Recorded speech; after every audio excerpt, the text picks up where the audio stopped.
इग्नू के study centre निर्माण campus 2281 Sunam में मैं डॉक्टर हरिंदर कुमार आप सभी विद्यार्थियों का हार्दिक स्वागत वंदन अभिनंदन करता हूं। आशा करता हूं आप सब लोग कुशल मंगल होंगे और आपकी पढ़ाई जो है वो सुचारू ढंग से चल रही होगी। प्यारे विद्यार्थियों, हमारे जीवन में खाने का, भोजन का जितना महत्व है, मैं समझता हूँ कि पढ़ाई का भी उतना ही महत्व है। आप लोग स्नातकोत्तर स्तर के विद्यार्थी हो तो आपसे यह अधिक उम्मीद की जाती है, आपसे यह अधिक आशा की जाती है कि आप अपनी पढ़ाई को लेकर के पूरे सजग होंगे। प्यारे विद्यार्थियों, अब तक हम स्नातकोत्तर MHD 04 कोर्स की 7वीं इकाई तक पढ़ चुके हैं। आज हम इसी व्याख्यान को आगे बढ़ाते हुए इसी कोर्स की अगली इकाई 8 सामाजिक यथार्थ के परिप्रेक्ष्य में आधे अधूरे नाटक पर चर्चा करेंगे। इस इकाई के अंतर्गत बेटे हमने मध्यवर्गीय जीवन और जो नाटक आधे अधूरे का कथ्य है उस पर विचार विमर्श करना है।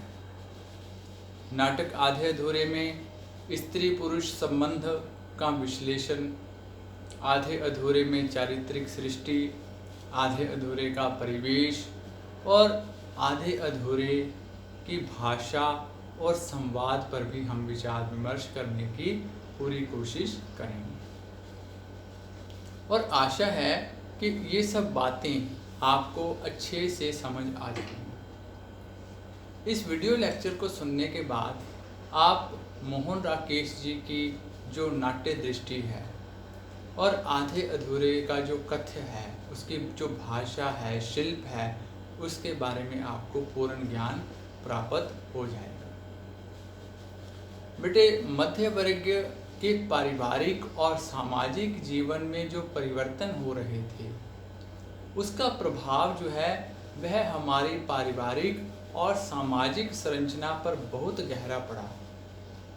संयुक्त परिवार से एकल परिवार और एकल परिवार में भी केवल पति पत्नी और बच्चों के आपसी रिश्ते वह नहीं रह गए जो परंपरागत परिवारों में थे।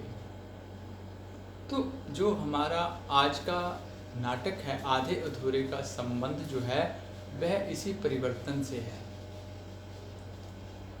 इसी परिवर्तन से वह अपना गहरा संबंध रखता है। आधे अधूरे न केवल समकालीन हिंदी नाट्य लेखन बल्कि राकेश के जो पूर्ववर्ती दोनों नाटकों से भिन्न आधुनिक मध्यवर्गीय जीवन, अनुभव और परिवेश से सीधे साक्षात करने वाला पहला सार्थक और प्रमाणिक नाटक है।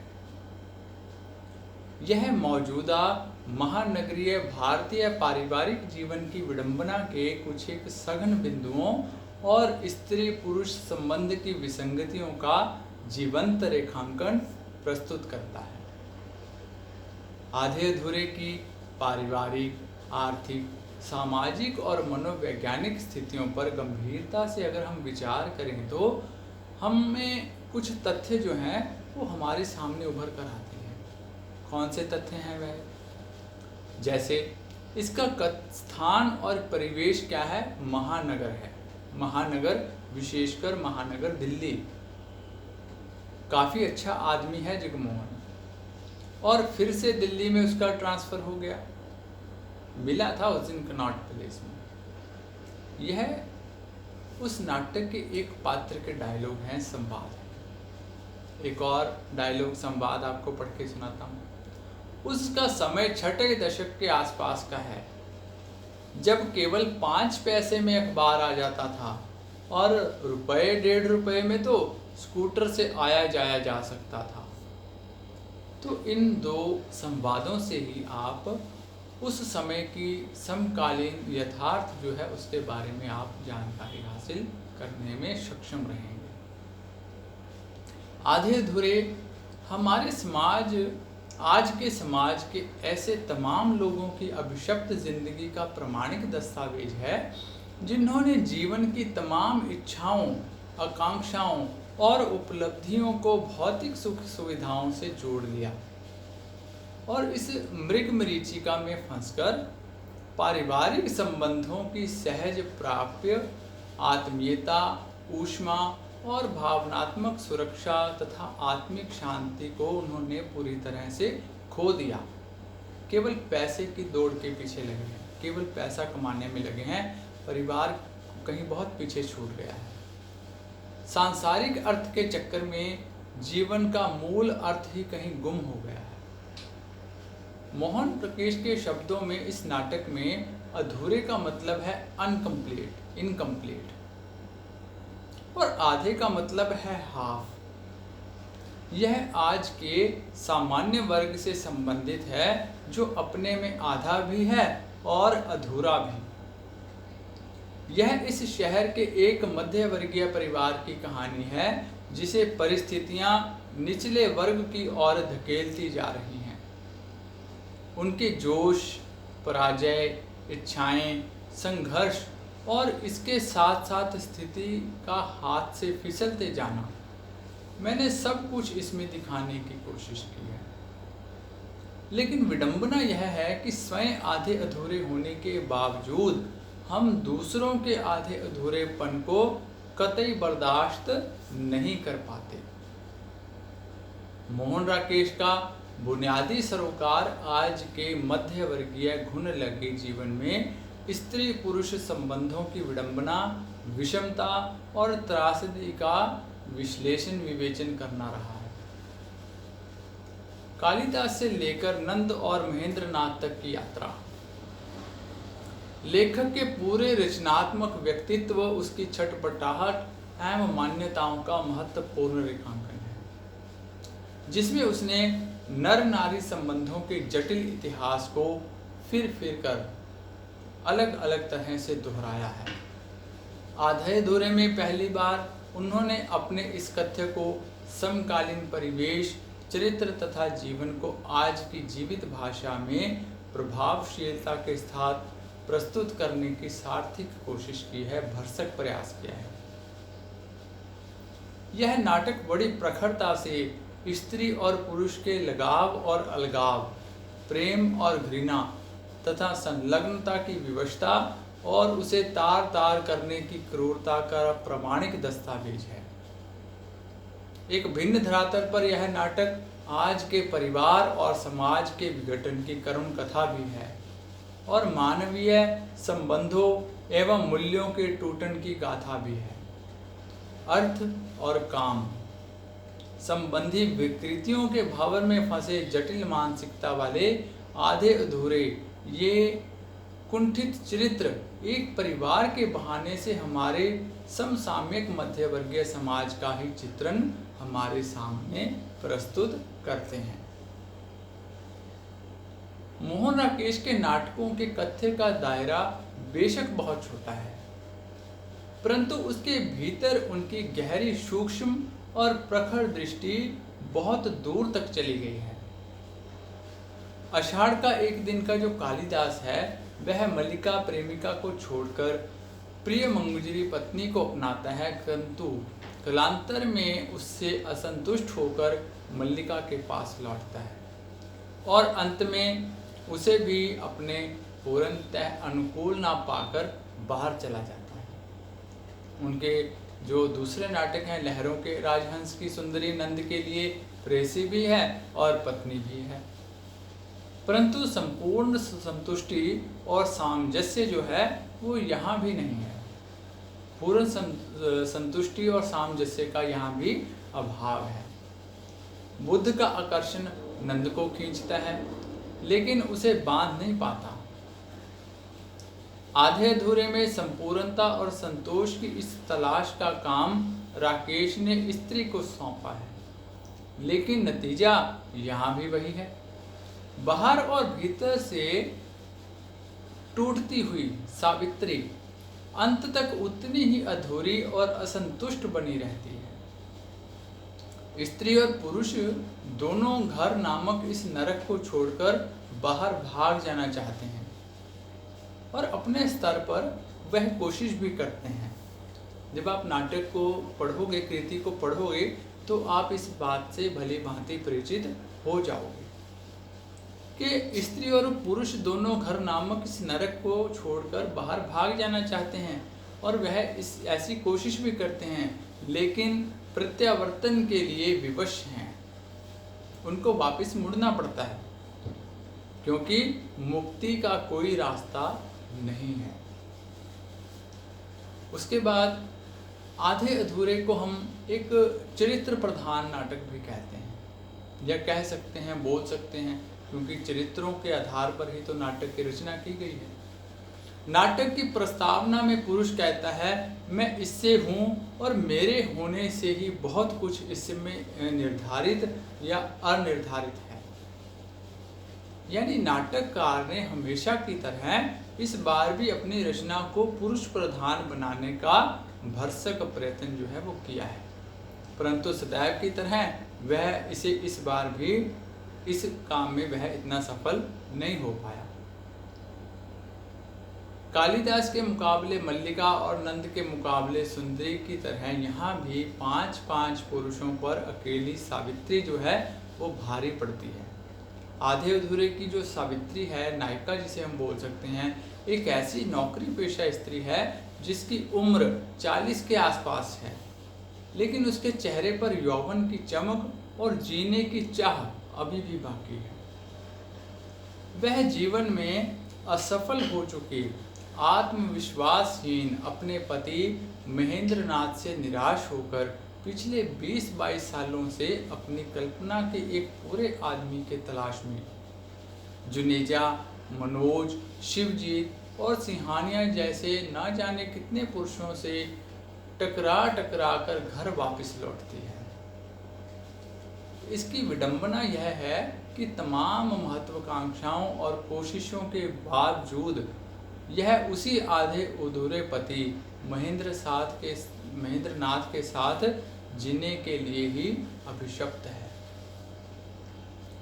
तो जब आप मूल कृति को पढ़ोगे, आप मूल रचना को पढ़ोगे, तो आपको स्त्री और पुरुष के बीच ये जो द्वंद्व है, इसके बारे में भी आपको अच्छे से ज्ञान प्राप्त होगा। और भारतीय मध्य वर्गीय परिवेश के इस परिवार की कहानी ऐसा लगता है जैसे अपने ही परिवार की कहानी, या ऐसा लगता है कि इस कहानी से हम लोग बहुत तरह से परिचित हैं, पहले से हम परिचित हैं।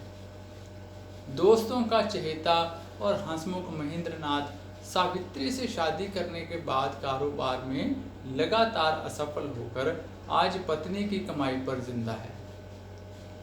लड़ने कुड़ने वाला और पत्नी के परिचितों या प्रेमियों के आने पर चुपचाप घर से चला जाने वाला एक पराजित, कटु और कभी कभी खूंखार बन जाने वाला अजीब सा कुंठित व्यक्ति बन गया है। सबसे अपमानित होकर वह बचपन के मित्र जुनेजा के यहाँ ऐसे जाता है जैसे वह कभी घर लौटेगा ही नहीं, लेकिन अंत में लौटना तो घर को ही है। ब्लड प्रेशर की बुरी हालात में वह घर वापस आता है। वह ना तो सावित्री के साथ रह सकता है और ना ही उससे अलग। ऐसे परिवार में पले बढ़े बच्चे स्वभावतः विकृतियों का शिकार तो होंगे ही। बड़ी लड़की बिन्नी अपनी माँ के प्रेमी मनोज के साथ विवाह कर बैठी है और अब अत्यंत निराश, दुखी तथा टूटी हुई सी है। छोटी लड़की किन्नी में भी विद्रोह भाव है। वह सिरछड़ी है, मुंहफट है, जिद्दी है, आत्म केंद्रित है और यौन संबंधों में रुचि रखने वाली बिगड़ी हुई लड़की है। ऐसा क्यों है? क्योंकि उनके परिवार का जो परिवेश है उसी का असर बच्चों पर हुआ है। लड़के अशोक के चेहरे की कड़वाहट भरी हंसी से युवा पीढ़ी की पीड़ा तथा उसका आक्रोश जो है वो अस्वीकार और पलायन झलकता है। 21 वर्षीय विरक्त और निकम्मा यह लड़का कोई कामकाज करने की बजाय करता क्या है, अभिनेत्रियों की तस्वीरें और अश्लील पुस्तकों के सहारे जीवन काट रहा है। इन सभी चरित्रों में अंतर्द्वंद, टूटन, जलन और आक्रोश और एक अजनबीपन भरा पड़ा है। सब एक दूसरे के साथ जुड़े हुए तो हैं, पारिवारिक रिश्ता तो है, लेकिन किसी में किसी के प्रति प्रेम, सद्भावना नहीं है। जुनेजा जैसे जो लोग हैं, जुनेजा पैसे और दबदबे वाला काइयां, लेकिन दोस्तों से हमदर्दी रखने वाला सुलझा हुआ आदमी दिखाया गया है। शिवजीत के पास बड़ी डिग्री और दुनिया घूमने का अनुभव है, लेकिन वह दोगले किस्म का आदमी है। जगमोहन के पास ऊंचे संबंध है, जुबान की मिठास है और खर्च की दरियादिली भी है, लेकिन वह एकनिष्ठ नहीं है। बड़े नाम वाला मनोज माँ की जगह बेटी को ले भागता है। कामुक और फूहड़ बॉस सिंघानिया सावित्री की बजाय किन्नी में रुचि लेता है। ये सबके सब पात्र बेशक एकायामी हैं, किंतु महेंद्र नाथ के अलग अलग मुखौटे बनकर एक जटिल चरित्र की सृष्टि करते हैं। एक कलाकार से 5 भूमिकाएं करवाने के पीछे भी यही बुनियादी वजह है। आधे अधूरे के चरित्र रोचक और उनके आपसी संबंध जो हैं वो जटिल हैं। विशिष्ट को सामान्य बनाने के लिए ही राकेश ने पहले चरित्रों के जातिवाचक और बाद में व्यक्तिवाचक नामों का प्रयोग किया है। इस संदर्भ में इब्राहिम अल-काजी का यह एक कथन मुझे लगता है कि आपको बताना आवश्यक है। वह क्या कहते हैं, समाज व्यवस्था जो है वह आज तेजी से बदल रही है। ना तो कोई टिकाऊ मूल्य रह गए हैं, ना कोई धार्मिक आस्था और ना ही कोई राजनैतिक विश्वास, ना कोई वैयक्तिक और ना ही कोई सामाजिक विवेक। सब कुछ बस काम चलाऊ है और हर एक समाधान तत्कालीन सुविधा पर टिका हुआ सा महसूस होता है। शाश्वत सत्य जो हैं वह निकम्मे उपदेश बन गए हैं। ऐसी कोई चीज़ नहीं है जो लोगों को एक करके रखे, जो लोगों को एक सूत्र में बांध करके रखे। ना तो कोई एक लक्ष्य है, ना ही कोई एक प्रतिबद्धता। समाज, ऐसा लगता है कि समाज बिखर सा गया है, घर टूट चुका है और उसके जो सदस्य हैं वो एक दूसरे से कटकर अपरिचित की भांति हताश और अपनी अपनी निजी आकारहीन दुनिया में रहते हैं। यही कारण है कि हमें आधे अधूरे के घुन लगे इन मध्यवर्गीय चरित्रों के भीतर यौन कुंठाओं, अपूर्ण महत्वाकांक्षाओं, असफलताओं और अनजाने डरों से अद्भुत घृणा, तनाव, चिड़चिड़ाहट, छटपटाहट, टूटन, आक्रोश और बिखराव का घना जंगल दिखाई पड़ता है।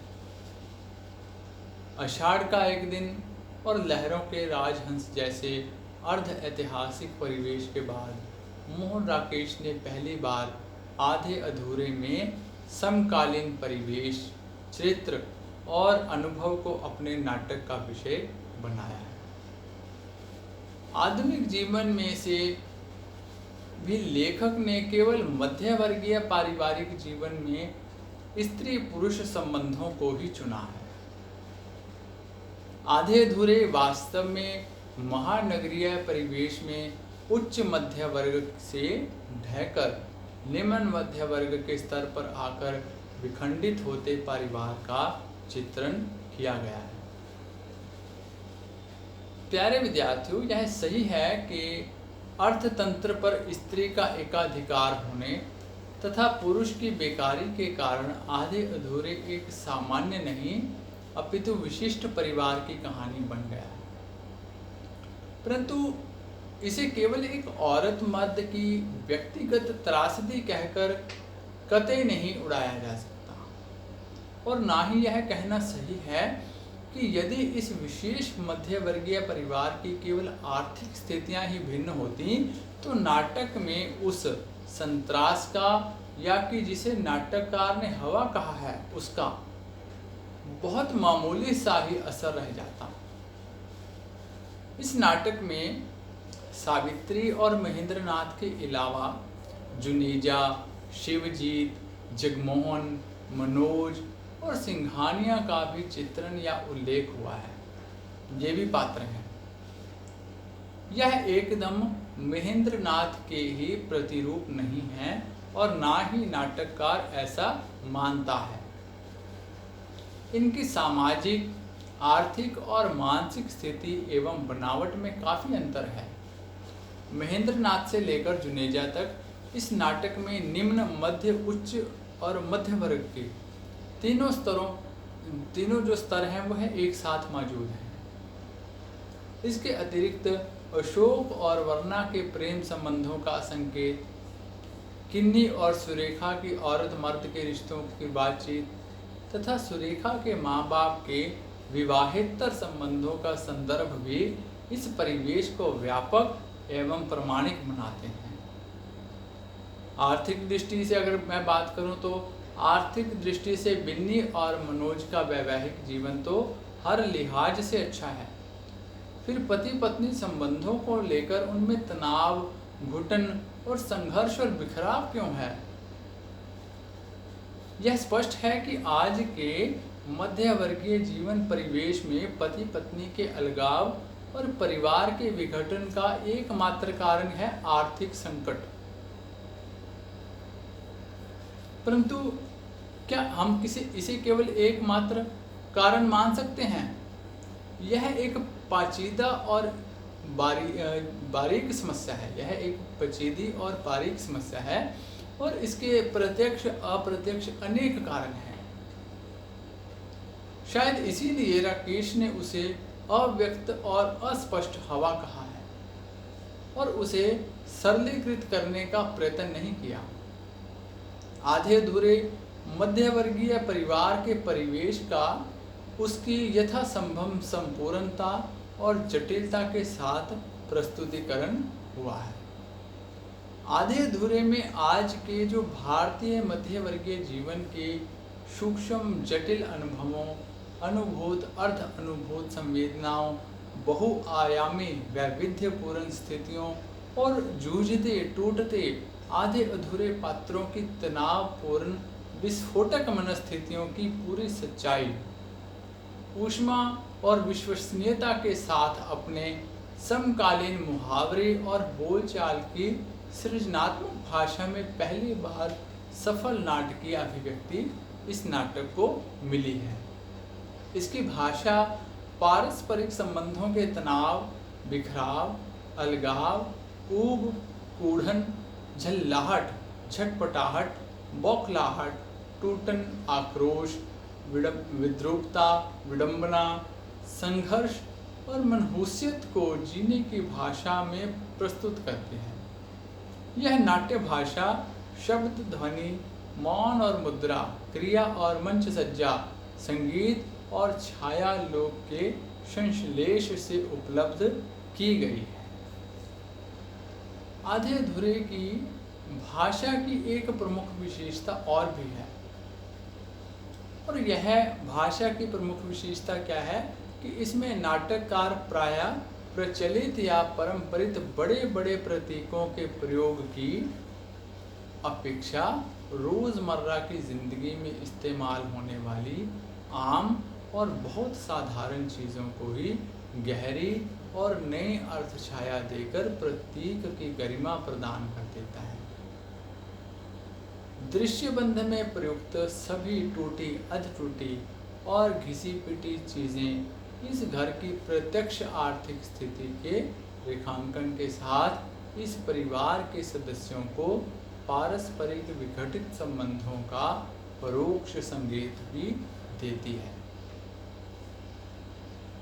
बेटे, नाटककार का यह कथन क्या घर की स्थूल चीज़ों की बजाय उसमें रहने वाले जिंदा लोगों के अंदरूनी हालात का ही सच्चा बयान नहीं है कि एक भी चीज़ का दूसरी चीज़ से रिश्ता, एक चीज़ का दूसरी चीज़ से रिश्ता तत्कालिक सुविधा की मांग के कारण लगभग टूट चुका है।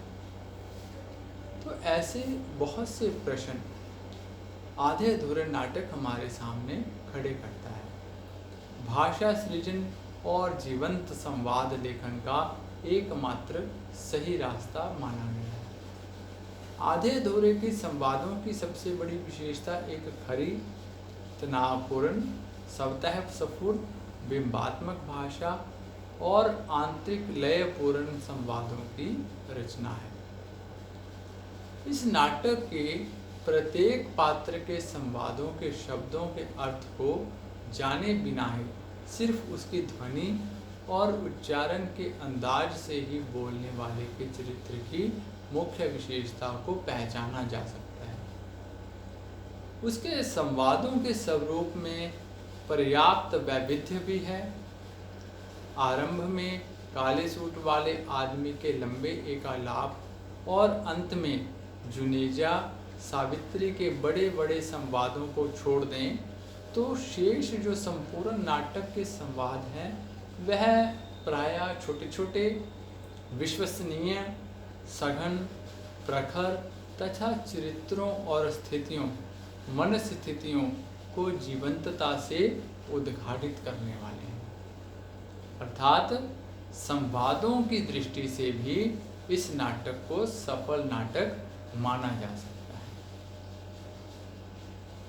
आधे अधूरे समकालीन भारतवर्ष के महानगरीय मध्यवर्गीय पारिवारिक संबंधों के विघटन के जरिए घर की तलाश करता है।